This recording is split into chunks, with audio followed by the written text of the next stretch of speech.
महाराज वयोवृद्ध आहेत आणि कंस मारल्याची बातमी कळाल्याबरोबर आता कंसाचा सासरा, ज्याचा होता कंसाला खूप मोठा आसरा, असा तो सासरा कोण, हां, तो मथुरेवर आक्रमण करू शकतो, कधी येऊ शकतो. उग्रसेन महाराज वयोवृद्ध आहेत, मी काही काळ इथंच राहतो, आपण गोकुळात निरोप द्या.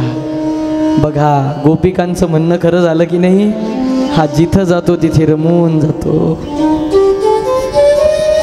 आणि भगवंताची मुंज ठरवलेली आहे. सोबत बलराम दादांची मुंज करायची आहे. सगळी मंडळी, पाहुणे मंडळी, सगळे नातेवाईक आलेले आहेत आणि सुंदर असं चौल केलेले भगवान उभे राहिले. पायी वाळे पैंजना लागी शोभा, गोपी मध्ये ठेंगणा कृष्ण उभा. ऐसे जाते क्रीडवीती कुमारी, पाया देवो वामनो ब्रह्मचारी. पटवाचार्यो शुभम शबदू सावधान. सुंदर असा विवाह मौंज भगवंताची संपन्न झाली. दोघेही भाऊ आपल्या गळ्याला झोळी लावून उभे राहिले. आईकडून भिक्षा घेतली आणि मुंज झाल्यावर काय करायचं असतं,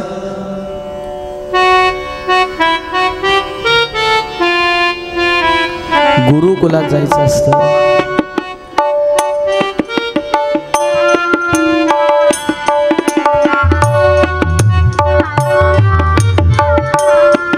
ते मुंजीचं संगीत वाजायचं राहिलं.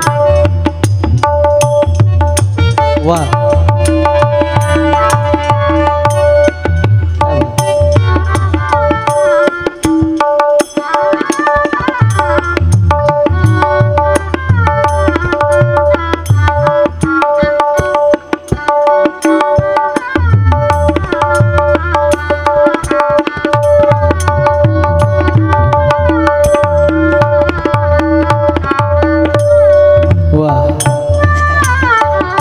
महाराज काय करायचंय,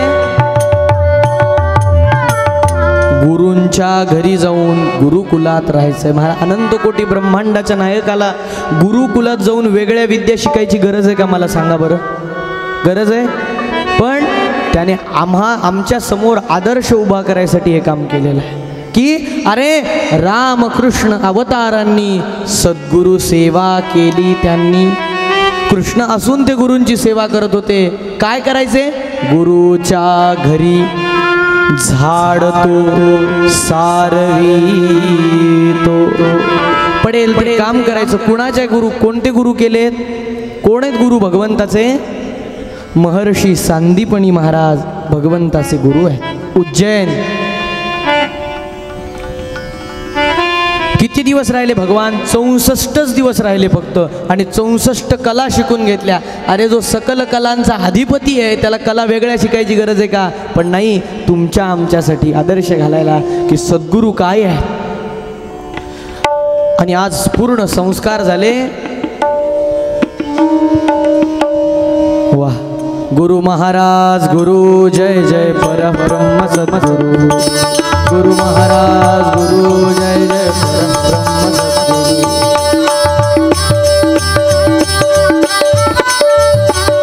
रस्ता करा, रस्ता.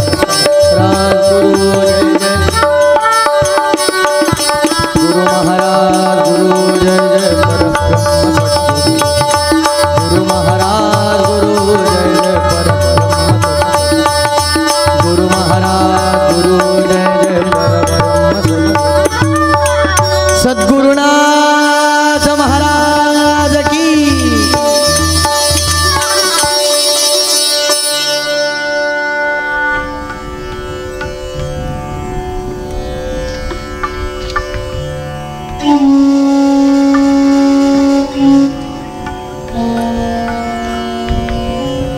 आदरणीय श्री स्वामी महाराजांचं कथामंडपामध्ये आगमन झालेलं आहे. आपण जागेवरून नमन करून जोरदार टाळ्यांच्या गजरामध्ये स्वामीजींचं स्वागत करूया.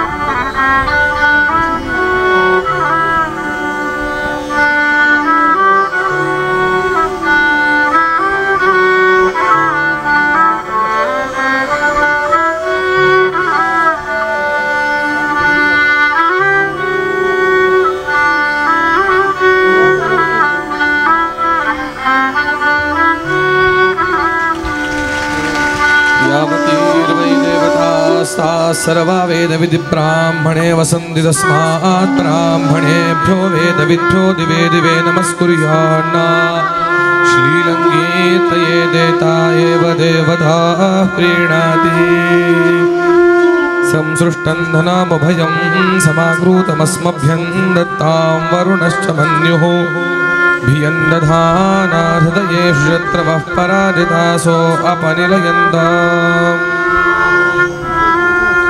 प्रणो देवी सरस्वती वाजेभिर्वाजिनीवती धीनामवित्रियवतु या गुङ्गूर्यासिनी वाली या राकाया सरस्वती इन्द्राणीमभूतये वरुणानी स्वस्तये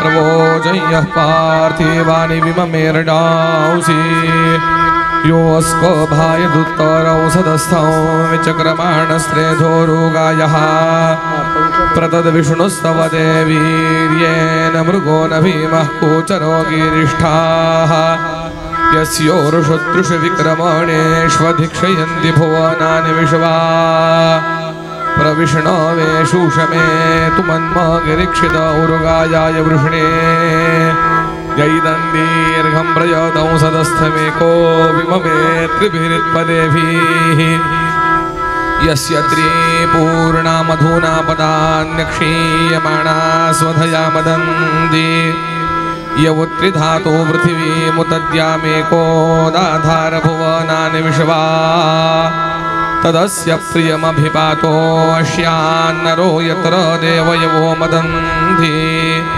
उरुक्रमस्य सहि बन्धोरित्था विष्णोः पदे परमे मधव उत्साह तावां वास्तोन्युष्मसि गमध्ये यत्र गावो भूरि शृङ्गायासाः अत्राह तदूरुगायस्य वृष्णः परमं पदमवभाति भूरि नमो ब्रह्मण्यदेवाय गो ब्राह्मणहिताय च जगद्धिताय कृष्णाय गोविन्दाय नमो नमः आकाशात् पतितन्तोऽयं यथा जय सद्गुरुनाथ महाराज की जय नमः पार्वतीपतये हर हर महादेव हर जय हो नाश हो सद्भावना हो सद्भावना हो सद्भावना हो कल्याण हो कल्याण हो कल्याण हो बंद हो बंद हो बंद हो बंद हो बंद हो बंद हो जय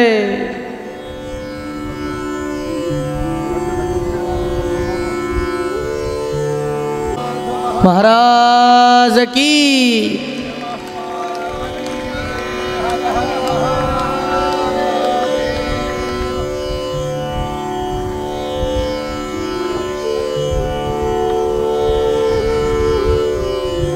दादा आज्ञाचा विचार चालू असावं आणि प्रत्यक्ष ऋषींनी मंडपात यावं ह्याच्यापेक्षा मोठा दुसरा कुठला योग असला पाहिजे.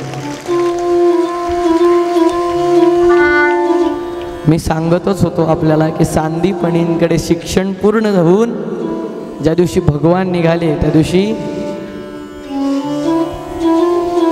भगवंताला कृपाप्रसाद आपल्या सद्गुरूंकडून मिळाला आणि त्याच वेळेला हा कृपाप्रसाद आपल्या सगळ्यांसाठी आलेला आहे.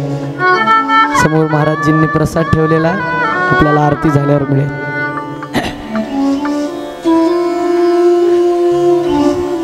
गुरूंकडे गेल्याचा नियम आहे. रिक्त पाणेर न पश्यंती अशी काही स्थानं सांगितलेली आहे ना की जिथे रिकाम्या हाताने दर्शन घेण्यासाठी जाऊ नये. त्यापैकी एक स्थान आहे गुरु आणि इथे ज्यांनी विद्या दिली आहे प्रत्यक्ष ज्ञान दिलेलं आहे असे सद्गुरू आहेत सांदीपणी.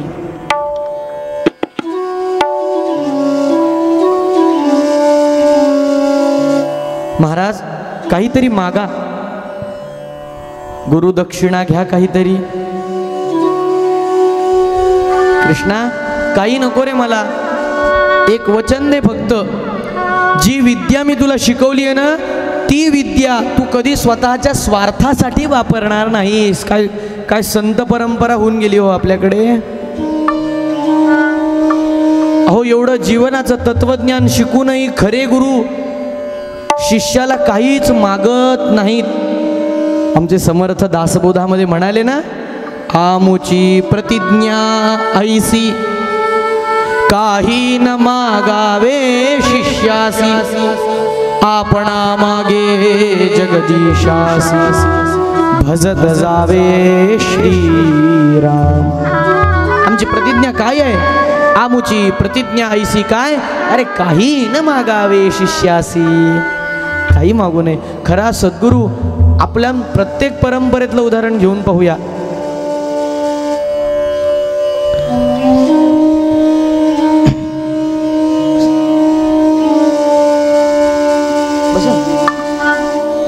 वेळ आहे ना. प्रत्येक परंपरेचं उदाहरण आदरणीय, आपण जागेवर बसून राहावं. स्वामीजी यती आहेत, यतींना दुरून नमस्कार करावयाचा असतो. कोणी आपली जागा सोडू नये. त्यांना न आवडणारं वर्तन आपल्याकडून घडता कामा नये. ते आशीर्वाद देण्यासाठी आलेले आहेत, आपण आशीर्वादच घ्यावा. जागा कृपया सोडू नका, माझी सगळ्या काकांना विनंती आहे.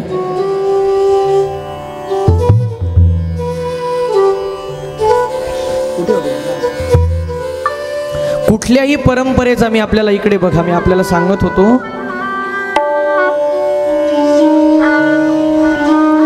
आदरणीय नाना महाराज, आदरणीय काका महाराज, श्री गोंदवलेकर महाराज, श्री प्रल्हाद महाराज, श्री वामनानंद महाराज, श्री गजानन महाराज, कुठलेही संत त्यांच्या शिष्यांना कधी काही मला हे दे असं म्हणलेले आढळतं का? एक उदाहरण दाखवा. परीक्षा घ्यायसाठी म्हणले असतील की तू हे आणून दे, ते आणून दे, पण स्वार्थ साधण्यासाठी कधी कुठला सद्गुरू काहीही मागत नसतो. आणि स्वतःचा स्वार्थ साधावा म्हणून जो मागत असेल तो सद्गुरू कसला? अरे आमच्या समर्थांची भाषा तर एवढी परखड आहे. समर्थ म्हणाले, जे न शिकविती शिष्यासी साधन, जे न करविती इंद्रिय दमन, ऐसे गुरु अडक्याचे तीन, मिळाले तरी टाकावे. अरे एका अडक्याला 3 मिळाले. अडकं म्हणजे तुमच्या काळात एक प्रमाण आहे. अरे 3 मिळाले तरी द्या टाकून, नका घेऊ ते. म्हणून जुन्या लोकांची एक म्हण आहे, गुरु करना जान के पाणी पिना छान घे. सांदीपणी म्हणतात, मला काही नको रे कृष्णा. विचार करा, सांदीपणी किती मोठे ऋषितुल्य व्यक्तिमत्व असलं पाहिजे. अनंत कोटी ब्रह्मांड नायक ज्यांना गुरु म्हणतो. पण या गडबडीमध्ये सांदीपणींच्या पत्नीने वर मागून घेतला. काय म्हणाली? अरे कृष्णा, तुझ्या एवढाच माझा पुत्र होता आणि तो पुत्र एक दिवस समुद्राच्या काठावर खेळायला गेला, समुद्रात बुडाला, परत आलाच नाही. माझा पुत्र मला आणून देशील का? आई, तुझ्या पायाची शपथ घेऊन सांगतो, तुझा पुत्र परत आणल्याशिवाय हा कृष्ण तुला तोंड दाखवणार. अहो लोक गुरूंची सेवा करायला मिळावी म्हणून देवही मरमर करतो. आपलं काय? महाराज, समुद्रात भगवान जातात, बलराम दादांसोबत शंखासुराशी युद्ध केलं, त्याचं शव गुरुपुत्राचं घेतलं, यमराजाकडून प्राण परत आणले आणि जिवंत केलेला गुरुपुत्र आपल्या आईला गुरुमाऊली समोर उभा केला. काय सद्गुरूंच्या सेवेमध्ये ताकद असेल. आपला जिवंत झालेला पुत्र पाहिला आणि गुरूंनी आशीर्वाद दिले, कृष्णा, अरे माझा म्हातारपणाचा आधार तू परत आणून दिला. कृष्णा, मी तुला आशीर्वाद देतो, तुला आयुष्यात कधी अपयश येणार नाही. सद्गुरूंच्या आशीर्वादाने भगवंताला कधी अपयश आलंय का आयुष्यात? म्हणून सद्गुरूंचा आशीर्वाद पर एक शब्द मिळत असेल ना तर माणसाने जीवाचं रान करून सेवा केली पाहिजे. जो माणूस सद्गुरूंची सेवा करत नाही, माऊली म्हणतात त्याच्या आणि बैलाच्या जगण्यामध्ये काही फरक नाही. सांदीपनींकडून मथुरेमध्ये परत आलेले आहेत. मथुरेचे प्रत्यक्ष महाराज जरी उग्रसेन असले तरी कारभार मात्र भगवंताला पाहावा लागतो. हे असं असतं. राजा कोणाला करा, कारभार ज्याला पाहायचा त्यालाच पाहावा लागतो की नाही. मथुरेचं तसंच आहे महाराज. आपल्या महाराष्ट्राचं काय सांगता. भगवान सगळं लक्ष देतात, पण भगवान अमानी मानद मान्य आहे हो, मान लागत नाही त्याला. याच्यामध्ये भगवंताने दोन भक्तांना दिलेली वचनं पूर्ण केलेली आहेत. कोणाला? अक्रूर काकांच्या घरी गेले, त्यांची पूजा स्वीकारली आणि कुब्जेच्या घरी जाऊन कुब्जेची पूजा स्वीकारलेली आहे. भगवंत असं कधीच बघत नाही बरं का, हा गरीब आहे हा श्रीमंत आहे. असा कधीच भ्रम मनामध्ये आणायचा नाही की मी गरीब आहे आणि देव माझा नाही. असं जर असतं ना महाराज तर जगाच्या पाठीवर त्या भक्ताची नोंदच झाली नसती. कोणाची? काय म्हणाले होते उद्धवाला? उद्धवजी चल विदुरा घर जाए, उद्धवजी चल विदुरा घर जाए.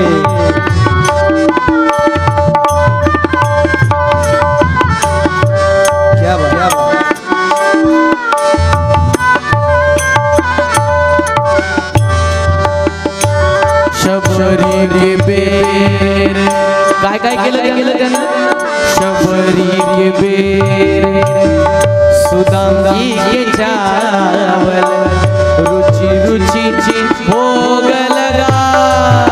उद्धवजी रुचि रुचि भोग लगाए. उद्धवजी चल विदुरा.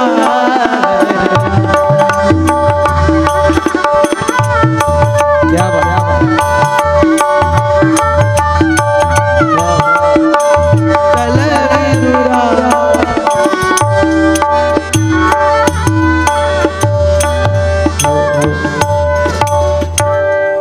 तो काही तुमची श्रीमंती बघत नाही, तो मनाची श्रीमंती बघतो. दोन्हीही भक्तांना भेट दिलेली आहे आणि महाराज ज्याची भीती होती ती गोष्ट झाली. कुठली? जरासंधाने आक्रमण करायला सुरुवात केली. 23 औक्षणीय सेना गोळा केली. मथुरेला वेढा घातला. दादा सेना काढा आपली. बलराम दादा म्हणतात कृष्णा कोण आलंय? जरासंध. त्याच्यासाठी सेना काय करायची मग? अरे आपण दोघच पुष्कळ आहेत. भगवंतानं सेना बरोबर घेतली नाही. दोघच भाऊ जरासंधाशी सगळ्या सैन्याशी युद्ध करून सगळं सैन्य संपवलं. जरासंधाच्या छातीवर आमचे बलराम दादा बसले, त्याला संपवतो.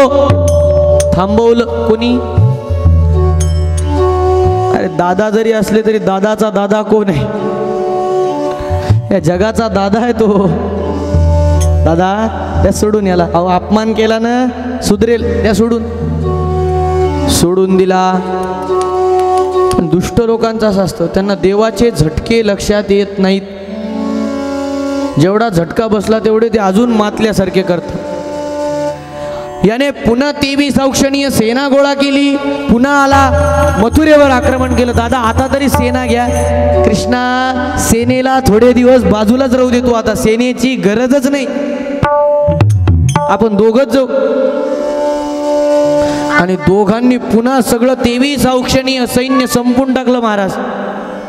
किती वेळेला झालं असं? 17 वेळेला जरासंधाने सेना गोळा करावी, आक्रमण करावं आणि या दोन भावंडांनी मिळून संपून टाकावं. पण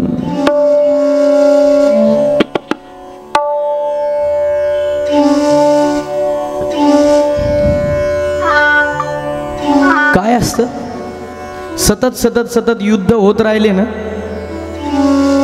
राजकीय परिस्थिती, राज्याची राजकीय परिस्थिती जर सुस्थिर नसेल तर जनतेला त्याचा त्रास होतो की नाही तुम्हीच सांगा मला. होतो ना? नेहमी नेहमी युद्ध, नेहमी नेहमी युद्ध, मथुरेतल्या लोकांना त्रास व्हायला लागला. दादा एक काम केलं पाहिजे, आपण मथुरा रिकामी केली पाहिजे. कुठे जायचं रे कृष्णा? काळजी करू नका, मी विश्वकर्म्याला सांगितलेलं आहे समुद्राच्या मध्यभागी सुवर्णाची पायरीपासून कळसापर्यंत जी नगरी सुवर्णाची आहे ती निर्माण कर.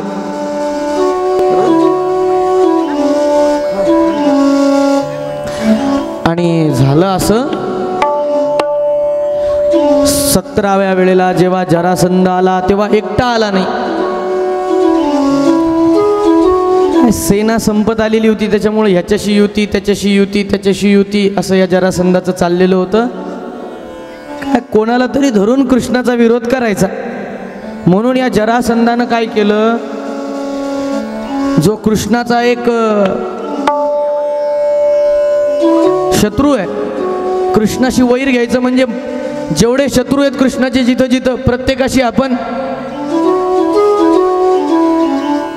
भेट घेऊन त्याला आपल्या बाजूने केलं पाहिजे. म्हणून काल यवन नावाचा दैत्य कृष्णाचा शत्रू होता. या काल यवनाला सांगितलं, का रे कृष्णाचा त्रास तुला पण आहे का? हो, कोणाला नाही बाबा, सगळ्यांनाच आहे. एक काम करा, जेवढे आहेत ना सगळ्यांना गोळा करा आणि अख्खा इंडिया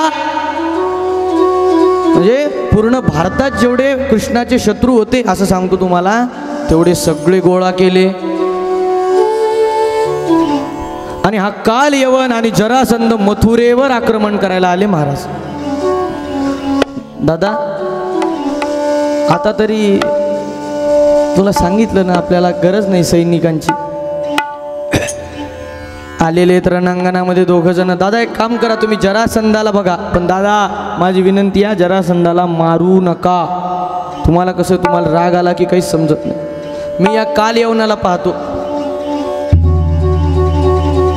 आणि युद्ध जरासंधाशी बलराम दादा जो सुरू झालं, इकडे काल यवनाला भगवंत म्हणतात, ए इकडे ये, इकडे ये, तू माझ्याकडे ये.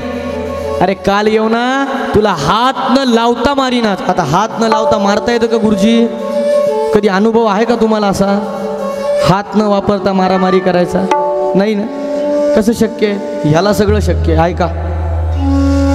इकडे ये, इकडे ये, आवाज दिला. त्या काल यवनाला इतका चिडला, अरे थांब रे कृष्णा, कुठं जातो? भगवंतानं काय केलं, काल यवन येताना दिसला, भगवंत रणांगणातून पळून गेले. पळाले म्हणून उत्तर भारतात भगवंताला एक नाव मिळालेलं आहे बघा. कुठलं? रणछोडराय भगवान की. रणछोडराय असं नाव मिळालं. भगवान पुढे पळतात, मागे काल यवन पळतो, भगवान पुढे पळतात, मागे काल यवन पळतो. एका गुहेमध्ये शिरले. अरे थांब रे पळकुट्या, कुठे पळतो कृष्णा, थांब थांब. त्या गुहेत एक राजा झोपलेला होता, माहीत नाही किती वर्षापासून झोपलेला आहे. भगवंताला सवयच आहे लहानपणीपासून आपल्या शाली लोकाच्या उशाशी ठेवायच्या. त्या झोपलेल्या राजाच्या उशाला आपली शाल दिली ठेवून आणि बाजूला जाऊन गंमत पाहायला लागले. हा काल यवन आला. आल्याबरोबर पाहिला, अरे अरे अरे अरे अरे, लोक म्हणतात यानं गोवर्धन उचलला, यानं कंस मारला, आणि हा पळकुटा इथं येऊन झोपलाय लपून. उठ उठ. दोनदा आवाज दिल्यावर जर आपण उठलो नाही तर तिसऱ्यांदा माणूस काय करतो, कमरेत लाज घातली महाराज त्या झोपलेल्या माणसाच्या. तो उठला, त्यानं डोळे उघडले, त्याचा कटाक्ष काल यवनावर पडला. कटाक्ष पडल्याबरोबर काल यवन त्या नजरेतून आलेल्या अग्नीतून जळून भस्म. परीक्षित विचारतो, महाराज असं कोणतं करंट लागलं त्याला? परीक्षित हुशार आहे, उगाच तुमच्यासारखं ऐकायचं म्हणून ऐकत नव्हतं तो, की 6 वाजेपर्यंत बॉला झेलावंच लागणार आहे. हो म्हणा. महाराज का असं झालं? हा परीक्षित आहे. राजा हा इक्ष्वाकू वंशातला मुचकुंद नावाचा राजा होता. देवांच्या युद्धामध्ये याने मदत केल्यामुळे हा थकला होता. देवांनी याला वरदान दिलं होतं की या गुहेमध्ये जाऊन तू झोप, तुझी झोप कोणी मोडणार नाही बरं, आणि जर कोणी मोडलीच तर तुझी डोळे उघडले, तू त्याच्याकडे पाहिलं की तो जळून भस्म होईल. म्हणून फार कोणाच्या झोपी मोडायचा प्रयत्न करू नये. कोंबड्याचे काय हाल होतात. एक फार मार्मिक विनोद वाचला मी मोबाईलवर. एकाने विचारलं, कोंबड्याला तुम्हाला कापतात का लोक? ते म्हणे, लोकांना जागं करणाऱ्याचे शेवटी हेच हाल होतात म्हणे. आणि महाराज काय सांगू तुम्हाला, शपथ पूर्ण केली. अरे हात न लावता तुला संपून टाकील म्हणाले होते. अरे कृष्णाचं कामच आहे. बातम्या वाचा ना तुम्ही जरा. अज्ञात हल्ल्यात दहशतवादी ठार, अज्ञात हल्ल्यात दहशतवादी ठार. ते अज्ञात हल्ले अज्ञातच राहिलेले बरे. आमचे समर्थ म्हणाले ना, 11 बहु 11 काय 11 कळेची ना, गुप्त ते गुप्त जाणावे आनंदवन भुवनी. अरे पत्ता लागू दिला नाही पाहिजे खऱ्या राज्यकर्त्यांना. शत्रू संपला कसा.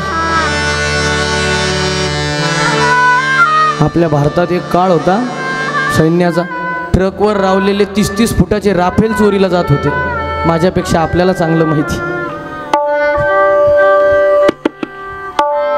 युद्ध खातं मजबूत ज्या राज्याचं आहे, ज्या देशाचं आहे, भगवंतानं मथुरेचं सगळं काय केलं.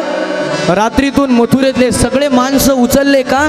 जरासंध येतोय ना, जरासंधात मथुरेत काही सापडू द्यायचं नाही. सगळी मथुरा रिकामी केली आणि जी नगरी रचली होती समुद्रामध्ये, तिथे सगळे लोक नेऊन टाकले. आता काय असतं, माणसाला सवय असते आपल्या घराची. उठला की डोळे बंद केल्या केल्या तो बेसिनपर्यंत तर जाऊ शकतो सहज.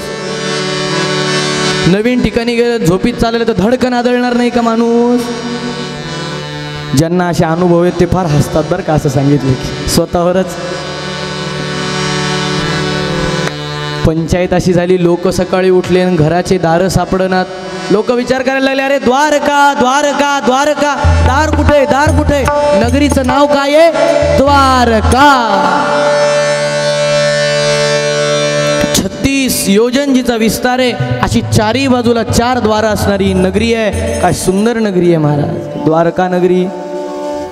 आणि भगवंत आता काय झालेत, द्वारकेत तर यायचंय. जरासंध मागे लागला, एका डोंगरावर चढले. इतका चिडला जरासंध, डोंगर पेटून द्या. सैनिकांना सांगितलं, त्यांनी डोंगर पेटवला. पण तोपर्यंत पलीकडच्या बाजूने कृष्ण बलरामाने समुद्रात उडी मारली होती. आणि पोहत पोहत पोहत आमचे कृष्ण आणि बलराम दादा द्वारकेमध्ये आलेले होते. समुद्रात उडी मारल्याची थट्टा उडवणं फार सोपं आहे. जरा पोहून दाखवा ना, मग कळेल. आणि ते पण महिन्यापासून पोटात काही नसताना पोहून दाखवा. ज्याला असं पोहता येतं ना, त्यानंच नावं ठेवा. पप्पून चप्पू लोकांनी सावरकरांना नाव ठेवायचं काम नाही. अरे काय ताकद असेल कृष्णाची. समुद्रात पोहणं गंमत आहे का.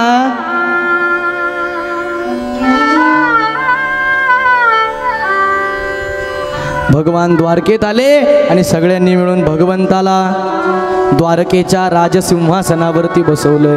आणि आता भगवान कोण झालेत, द्वारकाधीश भगवान की, द्वारकाधीश भगवान की, द्वारकाधीश भगवान. भगवान द्वारकाधीश होतात आणि द्वारकेमध्ये सुंदर राज्य चालू आहे. एक दिवसाची गोष्ट, फार मुख्य प्रसंग. हा प्रसंग झाला की आपल्याला आपल्या प्रसंगाकडे जायचं. भगवान एक दिवस जेवायला बसले. सर ताट वाढलेलं होतं, भरगतचं ताट.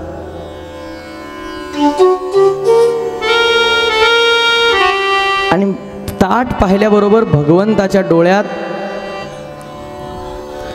पाणी आलं. महाराज रडू आलं. भगवान भरल्या ताटावर रडू नये, पण आलं.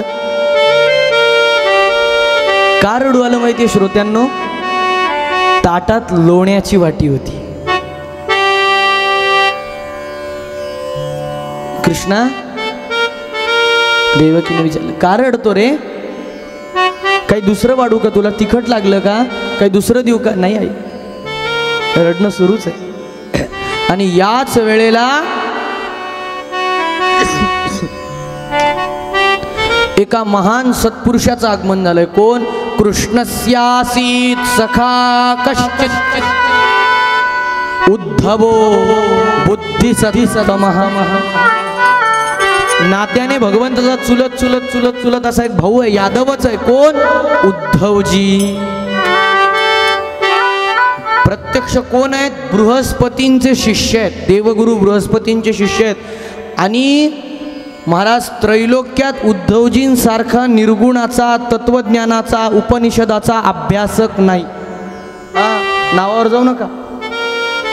अत्यंत विद्वान, अत्यंत तपस्वी आणि निर्गुणाची उपासना. मात्र सगुणाची एवढी काही आवड नाही. हे हार घालान, पूजा करान, देवासाठी रडाय. निर्गुण, ब्रह्म सत्यं जगन मिथ्या अशा तत्वज्ञानात राहणारे. दिसायला कृष्णासारखेच आमच्या, पण गोरा वर्ण, कुरळे केस. उद्धवजी आले. कृष्णा, नातं मित्राचं आहे ना? भरल्या ताटावर रडतात का? रडू नकोस. काय झालं तुला? सांगू? माणूस जे आई वडिलांजवळही बोलत नाही ना, मित्राजवळ बोलू शकतो. सांगू तुला मला काय झालं? मज आठवतो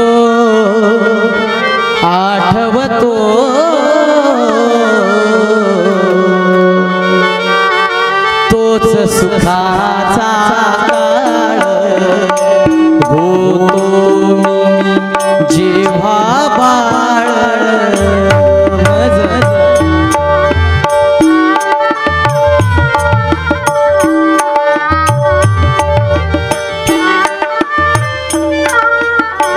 मज आठवतो तोच सुखाचा काळ होतो मी जेव्हा बाळ. मज भोवताली गाई गोप गोपाळ. प्रेमाचा तेथ सुकाळ. आठवतो तोच सुखाचा काळ होतो मी जेव्हा बाळ.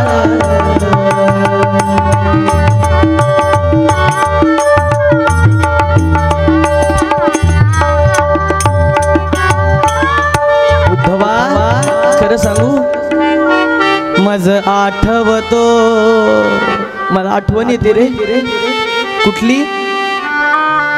मला गोकुळाची आठवण येते. महाराज, मला खरंच या गोपिकांच्या पाया रोज पडा वाटतं.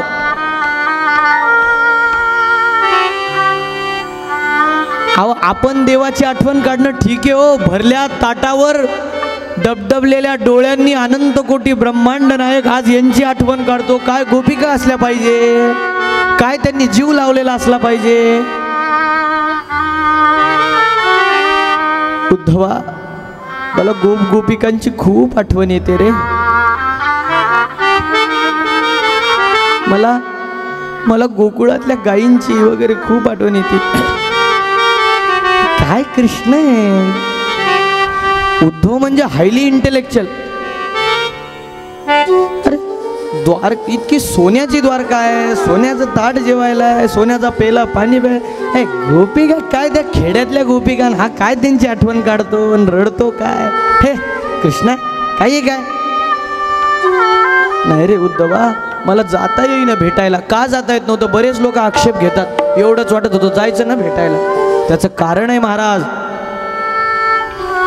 भगवान जर मथुरा सोडून भेटायला गेले असते ना, तर जरासंधाला कळालं असतं की कृष्णाचं मर्म कुठे आहे. गोपांना त्रास दिला की कृष्ण मुठीत येतो. ज्याला आपण मराठीत वीक पॉइंट म्हणता ना, तो कृष्णाचा कुठे आहे. आणि यांना जर काही झालं तर कृष्ण गुडघे टेकल्याशिवाय राहणार नाही. म्हणून यांचा माझा काही संबंध आहे हे मला आत्ता तरी एक दोन शत्रू बाकी आहेत, तेवढे संपेपर्यंत नाही करता येणार. उद्धवा, एक विनंती करू का रे तुला? ऐकशील माझं? काय सुंदर विनंती केली, ऐकायची? उद्धवा शांतवन कर जा त्या गोकुळवासी जनाचे. उद्धवा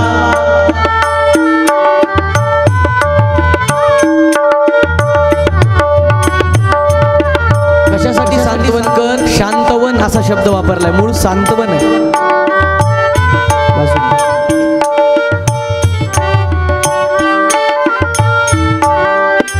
बानंद यशोदा माता मजसाठी त्यजिले प्राण. सांडुनी प्रपंचा फिरती मनी उदास राणो रान. अन्न पाणी त्यजिले रडती अति दुःखित झाले दीन. अरे माझ्यासाठी त्यांनी काय केलंय माझं मला माहित. जन्मलो दैहुनी झटले कटी खांदे वाहता घटले. मज लागी तिळ तिळ तुटले आटले रक्त रक्त देहाचे त्या गोकुळ वासी जनाचे. उद्धवा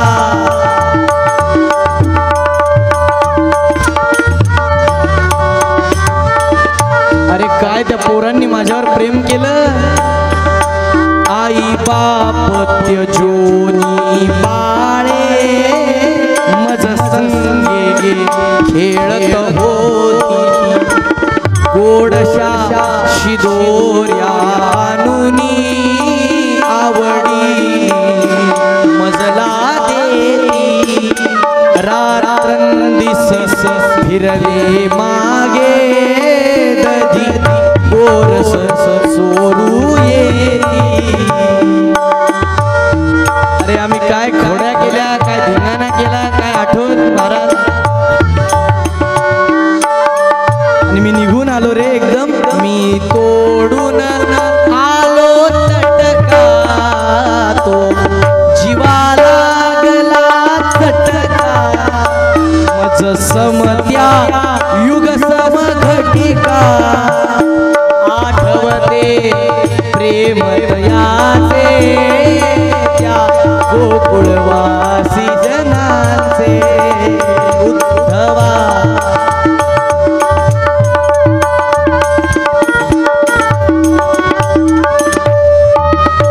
अरे गोपिकांचं काय वर्णन सांगू तुला उद्धवा. पती सुतादी गृह धन त्यजिलेले मजवरती धरून ममता. मानिले तुच्छ अपवर्गा मज संगे निश्चळ रमता.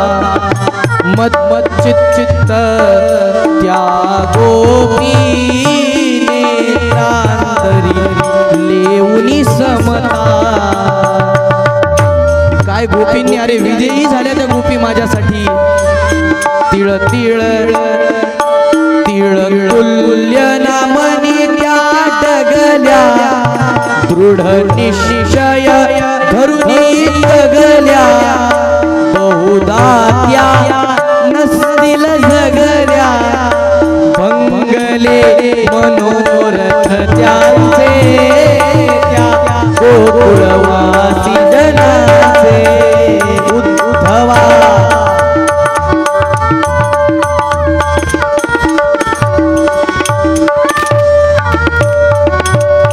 अरे उद्धवा ते त्या जगल्या की नाही मला माहित नाही रे. का त्यांचं मनोरथ मी भंग करून आलो होतो. उद्धवा जाऊन फक्त एकच काम कर. काय?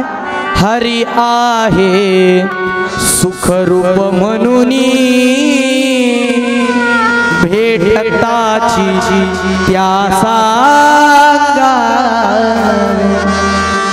सांग की समस्ता पुसले प्रत्युत्तर त्या मागा. मथुनिया ज्ञान तया ते सांग की शोक त्यजावे. उद्धवा मला माहिती आहे काय काय हे कार्य नव्हे तुझ योगे पण मजसाठी जावे यो वेगे. हे मध्व मुनीश्वर सांगे त्यान पवे ज्ञान तयांचे. त्या गोकुळवासी जना. आमच्या मध्व मुनीश्वर महाराजांनी काय रचना केली हो. हरी आहे सुखरूप म्हणून जाऊन त्यांना सांगा. सांग की समस्ता पुसले. फक्त मी सुखरूप आहे एवढा जरी निरोप त्यांना मिळाला ना त्यांच्या जगायला आधार मिळेल रे उद्धवा. जातोस का. हे कार्य नव्हे तुझं योग आहे. मला माहिती आहे काम तुझ्या बरोबरीचं नाही. तू ज्ञानी आहेस. तुझं ज्ञान त्यांना सांग आणि गोपिकांना मार्गदर्शन करून ये.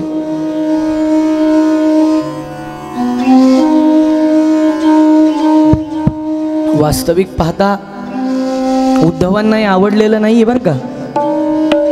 काय गोपिका काय त्यांचं रडणं हे.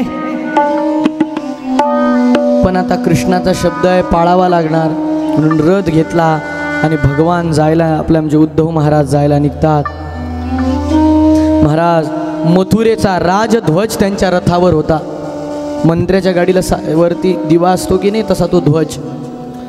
झाडावर बसलेल्या गोकुळातल्या एका गोपानं तो पाहिला. अरे अरे पोरांनो ऐकलं का. अरे मथुरेहून रथ येतो. आपला कन्हैया आला. आपला कन्हैया आला. आपला महाराज कन्हैया आला म्हणला बरोबर सगळे गोपाळ जमा झाले.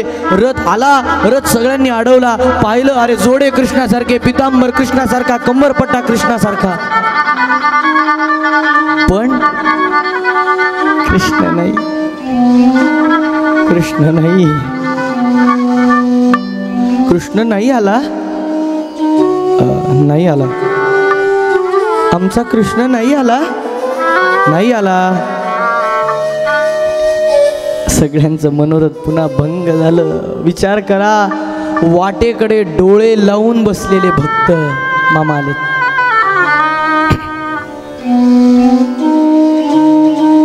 वाटेकडे डोळे. वा आम्ही वाटेकडे डोळे लावूनच बसलो होतो. सद्गुरुनाथ महाराज सद्गुरु श्री ब्रह्म चैतन्य रामानंद प्रल्हाद महाराज की जय. जय रघुवीर समर्थ. परमपूज्य देडे मामांचं आगमन होत आहे. जोरदार टाळ्यांनी आपण सगळ्यांनी मामांचं स्वागत.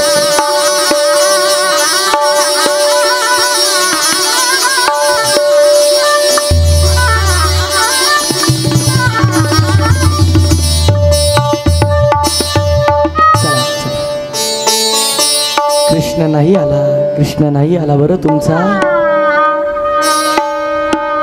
नंद बाबा आणि यशोदेला पहिले भेटायला जायचं होतं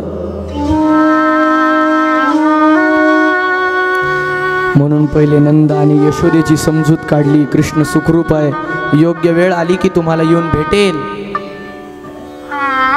असं सांगितलं आणि म्हणाला मला गोपिकांना भेटायचं सांगितलं आहे.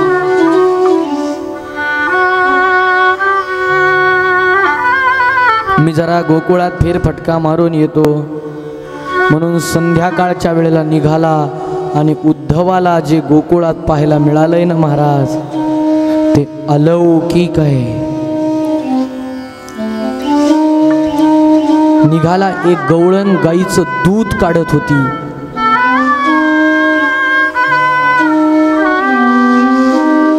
काय करत होती. गाईचं दूध. दुधाचं भांड भरून वाहून जात होतं तरी सुद्धा ती भानावर नव्हती. काहीतरी पुटपुटत होती. म्हणून उद्धवजींनी जवळ जाऊन ऐकलं काय म्हणत होती. श्री कृष्ण गोविंद हरे मुरारे हे नाथ नारायण वासुदेव. ए बाई तुझं पातीलं भरलंय. कशाचं भान हो. श्रीकृष्ण गोविंद हरे मुरारी. भानावर नाही, काम तर चालू आहे, मुखात तर नाम आहे. पुढं गेले, एक गोपिका स्वयंपाक करत होती, भाकऱ्या जळत होत्या तरी तिला कळत नव्हतं. काय करत होती? प्रद्युम्न दामोदर विश्वनाथ मुकुंद विष्णू भगवन नमस्ते. श्रीकृष्ण गोविंद हरे मुरारे, हे नाथ नारायण. अहो भाकऱ्या जळाल्या तरी खबर नाही. बाप रे, काय जप करतात या. बाहेर आल्या, एक गोपिका आपल्या बाळाला झोपी घालत होती. होतं हिचं लेकरू, पण ती म्हणते काय? बाळा जो जो रे कुलभूषण श्रीनंदन बाळा निद्रा करी बाळा मनमोहना परमानंदा बाळा जो जो रे. अरे झोपतं हिचं लेकरू, पाळणा कृष्णाचा म्हणते. हो, अरे हिला हिचं लेकरू कळत नाही, हिला लेकरातही कृष्ण दिसतो. उद्धवजींना घाम यायला लागला. अरे काय गोपिका आहेत. कृष्ण माझी माता, कृष्ण माझा पिता, बहीण बंधू चुलता, कृष्ण माझा, कृष्ण माझे जन, कृष्ण माझे धन, सोयरा सज्जन कृष्ण माझा. अरे तुका म्हणे माझा श्रीकृष्ण विसावा. यांना कृष्णाशिवाय दुसरं काही सुचतच नाही. एक गोपिका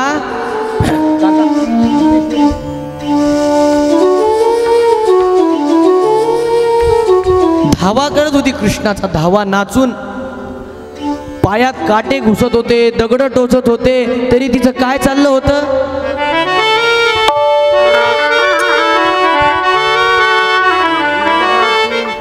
येई गा तुमाय बापा पंढरीच्या राया. येई गा तुमाय बापा पंढरीच्या राया.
द्वारकेचा असू द्या, नाही तर पंढरीचा असू द्या, नाही तर इकडे यायला निघालेला आळंदीचा असू द्या, काय वेगळा आहे का?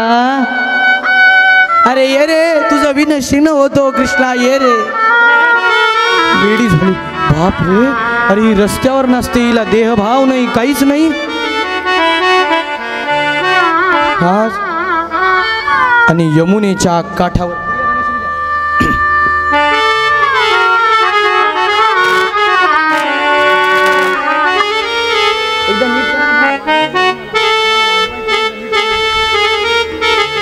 पाहिलं इथे येते माता महाराज भक्तीची सर्वात मोठी परिसीमा असणारी जिचं नाव कृष्णा बरोबर कायमच जोडले गेलेलं आहे अशी आमची राधाराणी. राधेचा उल्लेख का काढत नाहीत भागवतात त्याला कारण आहे. इथपर्यंत वर्णन आलं आणि शुकदेव थांबले, बोलत नाहीत का. गोपिकांचं नाव काढल्याबरोबर त्यांनी आधी साष्टांग नमस्कार केला. अरे यांना नमस्कार केल्याशिवाय भागवत पुढे नाही नेता येत. राधिकेचं नाव का नाही, कारण शुकदेवांची राधा माता ही सद्गुरू आहे. तिचं नाव काढल्याबरोबर शुकदेवांची समाधी लागत होती. आणि शुकदेवांची जर समाधी लागली असती ना श्रोत्यांनो, तर उद्या तक्षक आला असता आणि परीक्षितीचा उद्धार थांबला असता. आज महत्वाचं काम हे आहे, 7 दिवसात परीक्षितीला मोक्ष द्यायचा आहे. म्हणून राधेचा प्रत्यक्ष उल्लेख नाही, पण खरं पाहायला गेलं तर पहिल्याच श्लोकात राधेचा उल्लेख आहे. कसा. श्री कृष्णाय वयं नुमः. नुसत्या कृष्णाला नाही, जो श्रीसह उभा आहे अशा कृष्णाला. हा अन्याय नाहीये महाराज, तिने स्वतः सांगितलेलं आहे. कथा तीच करायची आहे. राधिकेचा भागवतात उल्लेख नाही याचा अर्थ तिच्यावर तो अन्याय नाहीये. ऐका, ती येतीये. आमच्या सूरदासांनी राधिकेचा श्यामा असा उल्लेख केलेला आहे. कृष्णाला शोधायला निघालेली ही श्यामा, ही गवळण मायरी श्यामा. श्याम श्याम रटत श्यामा. श्यामा श्याम भई. लक्षात येत आहे का सूरदासांचा स्वर. श्याम श्याम रटत श्यामा म्हणजे ती श्यामा. श्यामा श्याम भई. आणि जी कृष्णाला शोधायला निघाली आहे ती अपनी सखीन सो पूछत है. श्यामा कहा गई. मायरी श्यामा जी कृष्णाला शोधायला निघाली होती ती वास्तविक कृष्ण कुठे असं विचारावं ना, ती विचारायला लागली राधा कुठे, राधा कुठे, श्यामा कुठे. अरे विसरून गेली की मी श्यामा आहे आणि मी कृष्णाला निघाली. हे काय आहे, हे वेडेपण नाही महाराज, ही भक्तीचं तत्वज्ञान आहे. चिंतने चिंतने तदरूपता. नारद भक्ती सूत्रातलं सूत्र आहे हे. अरे इतकं चिंतन करावं, इतकं चिंतन करावं. तुकाराम महाराज म्हणाले, अरे देव पहायासी गेलो, देव होवो नियते. अरे चिंतन चिंतन. उद्धवाला घाम आला महाराज, घाम. अरे मी नुसते शास्त्र तत्वज्ञान पाठ केले, प्रवचन करतो, यांना ज्यांना मी अनपड अनाडी गवळणी म्हणायला लागलो, त्या गवळणी हे शास्त्र जगतात. चिंतने चिंतने तदरूपता. अंगावर काटा आला. काय धावा करत होती ती. श्याम मुरारी बनवारी गिरी. श्याम मुरारी बनवारी गिरी. श्याम मुरारी बनवारी. बजाव ऐकूया तबल्याचं थोडंसं परण ऐकूया.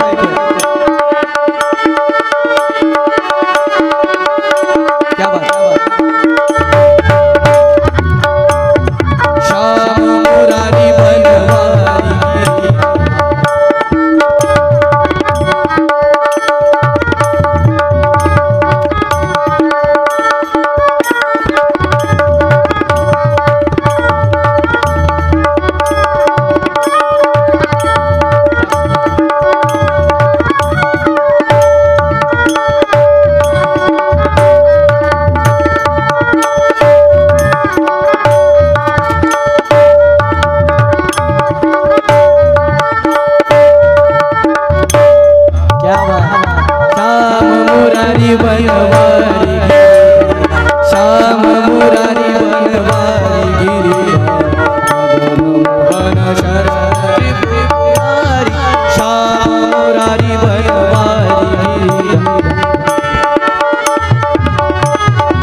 श्याम मुरारी बनवारी गिरी श्याम मुरारी बनवारी गिरी श्याम मुरारी गिरी श्याम मुरारी गिरी श्याम मुरारी गिरी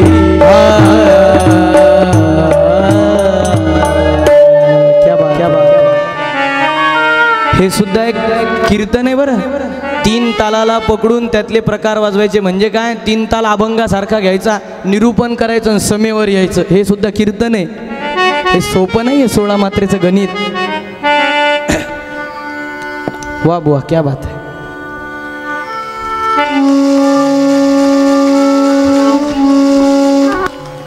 आमचे साथीदार फार जबरदस्त आहेत बरं का.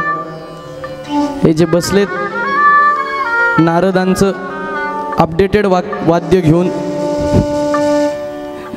व्हायोलिनिस्ट आमचे सांगलीहून आलेले आहेत. विशेष संगीत विशारद श्री धनंजयजी गाडगीळ फार मोठी हस्ती आहे. तबल्यावर जे साथ करतायत वय वर्ष 19 आणि तबला विशारद अशी डिग्री आणि जालन्यात तबल्याचे 25 स्वतःचे विद्यार्थी वयाच्या 19व्या वर्षी. आमच्या वेळेस काकांबद्दल तर काही बोलायचं कामच नाही. 40 वर्षापासून संगीत क्षेत्राची साधना संगीत अलंकार आहेत हार्मोनियममध्ये आणि 40 वर्षापासूनचा भागवत कथेचा त्यांना व्यासंग. मी तर म्हणतो मी आजारी पडलो तर ते सहज भागवत सांगू शकतील तुम्हाला.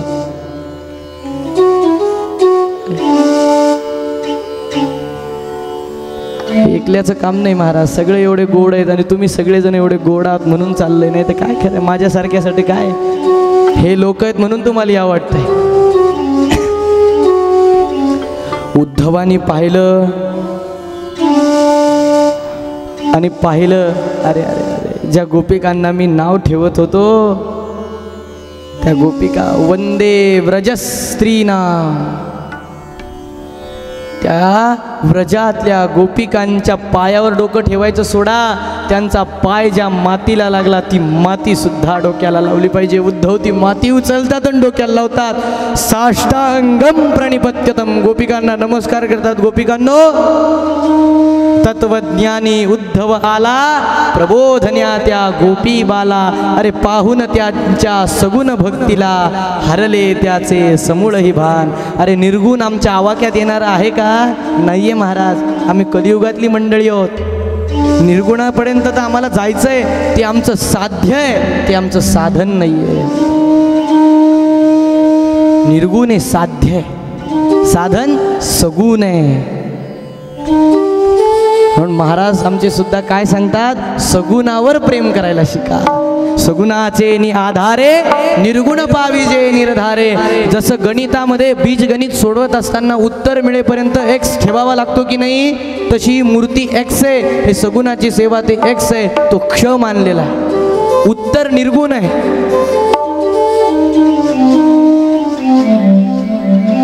गोपिकांनो मी अपराध केला मी नाही ओळखू शकलो तुम्हाला. आजपासून हा उद्धव तुमचं शिष्यत्व पत्कारतो. काय गोपिका असल्या पाहिजे म्हणून. अरे अहो भाग्यम महोभाग्यम नंद गोप व्रजौकसाम यन मित्र परमानंदम. आज मला कळालं अनंत कोटी ब्रह्मांडाचा नायक तुमच्यासाठी भरल्या ताटावर का रडतो.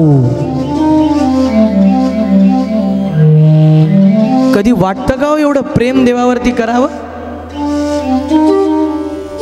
कधीतरी वाटतं अरे आपणच देवासाठी रडत नाही तर देव आपल्यासाठी काय रडेल.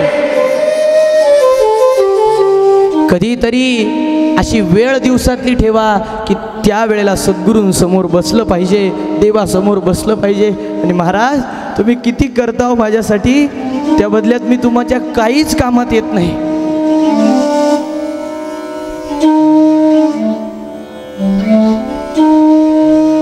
आणि अहो हे झालं गोपिकांचं. आमचे महाराज ज्यावेळेला सर्व संघ परित्याग करून गोंदवलेकर महाराजांनी ठरवलं मी गोंदावलं सोडणार आणि हिमालयाकडे जाणार. सगळी तयारी केली. घोडागाडीमध्ये सगळं सामान ठेवलं. महाराजांनी रामाला नमस्कार केला. थोरल्या रामाला श्लोक म्हटला आणि महाराज घोडागाडीत येऊन बसले. घोडागाडी निघाली. मारुती मंदिरापर्यंत आली असावी. मागून एक छोटासा शिष्य पळत आला. महाराज महाराज गणुबुवा गणुबुवा जाऊ नका थांबा थांबा. त्यांना वाटलं काही पिशवी विसरली. काय झालं, काय झालं रे बाबा? महाराज परत चला, महाराज परत चला. अरे काय झालं महाराज? आपले रामराय रडतात हो, आपले रामराय रडतात. अरे राम रडतात? काय झालं? पळत आले. काय झालं होतं? माझा गणू बुवा निघाला, उद्यापासून त्याच्या हातची पूजा मिळणार नाही, त्याच्या हातचा नैवेद्य मिळणार नाही म्हणून अनंत कोटी ब्रह्मांड नायक रडत होता हो, रडत होता. किती सवय झाली असेल रामाला महाराजांची. महाराज आले, स्नान केलं, सवळ्यात झाले, गेले. आपल्या उपरड्याने राबाचे डोळे पुसले. राबा रडू नको, रडू नको रे राबा, तुझी इच्छा आहे का मी जाऊ नाही? मी नाही जाणार बरं, मी नाही जाणार. म्हणून कडकडून आलिंगन त्या थोरल्या रामाला दिलं. आज ते राम गोंधळात उभे आहेत ना, तेच राम आहेत. कडकडून आलिंगन दिलं. हजारो लोकांनी पाहिलेलं आहे महाराज. रामाच्या डोळ्यातलं पाणी थांबलं. एकदा नाही महाराज, 3 वेळेला रामराय महाराजांसाठी रडलेले आहेत. एकदा महाराज निघाले तेव्हा, एकदा महाराजांना खूप ज्वर आला होता, खूप ताप आला होता तेव्हा, आणि तिसऱ्यांदा ज्या वेळेला महाराजांचा पर्व काळ आला, अरे भजनाचा शेवट आला. एक वेळ राम बोला, आज पुण्य पर्व काळ, पुन्हा नाही ऐशी वेळ. ज्या वेळेला महाराजांनी देह ठेवला ना, त्याही वेळेला गोंदावल्यात उभा असणारा थोरला राम रडला हो महाराजांसाठी. आपण महाराजांचं चरित्र काढून वाचा हो. महाराज म्हणजे काय? अहो महाराज दैवत्व महाराजांनी सद्गुरु कृपेनं प्राप्त केलं, पण ते सुद्धा आमच्या तुमच्या माझ्यासारख्या आईच्या उदरातूनच जन्माला आलेत ना. मग त्यांनी असं काय केलं? अरे पशु का होत पनैया, नर का कछु नाही होत, अरे नर अपनी करणी करे तो नर का नारायण होत. आपल्याला करणी कधी करायची आहे? अरे कितीदा जन्म यावे, किती व्हावे फजित. तुम्हाला माहिती आहे आपला कितवा? अरे मुक्त व्हायचंही कधी? अरे जो जगाचा रहाड गाडा चालवतो त्या अनंत कोटी ब्रह्मांड नायकाकडे, त्याच्या चरणाशी स्थिर मोक्ष का नको वाटतो आपल्याला? रे कधीतरी त्या देवासाठी रडून पहा. देवाला आपली सवय होते. त्याने सांगितलंय ना अंबरीशाच्या चरित्रात, अहम भक्त पराधीनो, मी भक्ताच्या अधीन आहे. अरे तो प्रल्हादासाठी वाळलेल्या खांबात येतो. अरे आमच्या संकटात नकळत तो उभा राहील ना. अरे त्याच्यासाठी रडून पहा. अरे पाहिलं ना, जन्मभर रडून पाहिलं ना जगासाठी. काय लागलं हाती? काय लागलंय हाती? काही लागलं नाही. अरे एकदा माझ्या रामासाठी, माझ्या कृष्णासाठी, माझ्या सद्गुरूंसाठी रडून पहा. तुमच्या एका एका आसूचा, पश्चातापाच्या आसूचा, एका एका थेंबाचा हिशोब रामराय ठेवतो बरं. एका एका थेंबाचा. उद्धवाने साष्टांग नमस्कार गोपिकांना केला.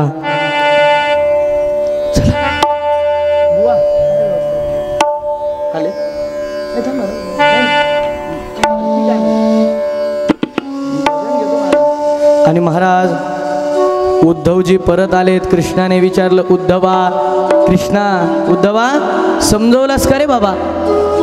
गोपिकांना समजवलं. कृष्णा, अरे तुझी लीला तुलाच कळणारी आहे रे बाबा. हरी हा बालक नंदा घरी, नवल केवडे केवडे नकळे कानोबाचे.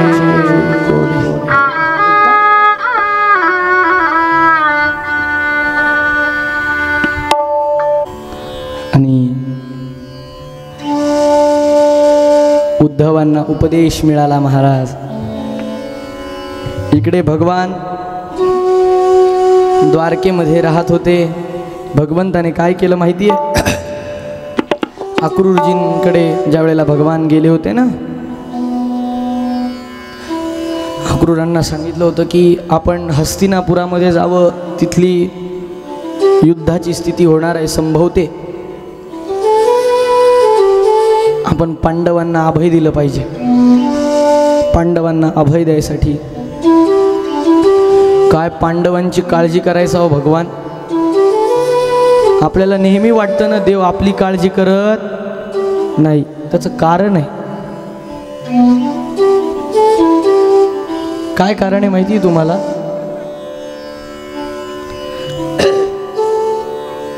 झालं असं, महाभारतामध्ये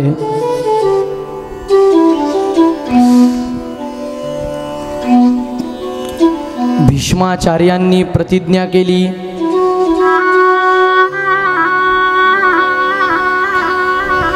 उद्या संध्याकाळपर्यंत त्या अर्जुनाला मी संपून टाकेल अशी मी प्रतिज्ञा करतो. प्रतिज्ञा काय सोम्या गोम्यानं केली आहे का?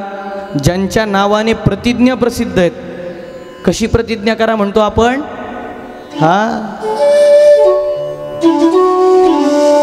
त्या भीष्मांनी अर्जुनाला मारण्याची प्रतिज्ञा केली. आणि महाराज तुम्हाला सांगतो, पाहता पाहता बातमी पोहोचली कोणापर्यंत? आमच्या भगवंतापर्यंत बातमी पोहोचली. आणि भगवान घाबरले.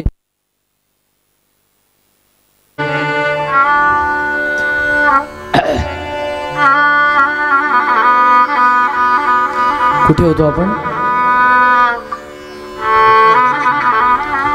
घरी? म्हणपा? कुठे होतो?